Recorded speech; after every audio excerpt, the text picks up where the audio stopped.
রেটও বলবো আপনাকে 300 আছে 200 আছে আমাদের মতন আরও কিছু এবার আপনাকে টুরিস্টদের। ভালো জিনিস বলতে কিন্তু মধ্যটা হচ্ছে স্পেশাল আচ্ছা, এই সময় সাজানোর জন্য এইরকম জিনিস সব পাবে। এই জঙ্গলের ভিতর কি বাঘ থাকে? অনেক সময় বেরিয়ে আসে, তাই না? না, এই দিকটা হচ্ছে ম্যাম বাঘটা পেছনে, এইগুলো হচ্ছে দুই দিকটা হচ্ছে লোকালিটি গ্রাম আছে। ও এই পাটটাও গ্রাম আছে, এই পাটটাও গ্রাম আছে। আচ্ছা, দুদিকেই গ্রাম। তো আমরা যেখানে বাঘ বেরোয় ওই রকম জায়গায় তো যাব নিশ্চয়ই। আমরা ওটা কালকে যাব। আচ্ছা, এটা বার্ড ফরেস্ট ছিল।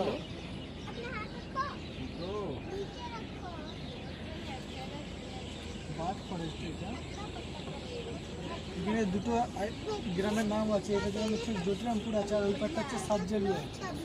জটিরামপুর আর সাতজেলি। জটিরামপুর সাতজেলি।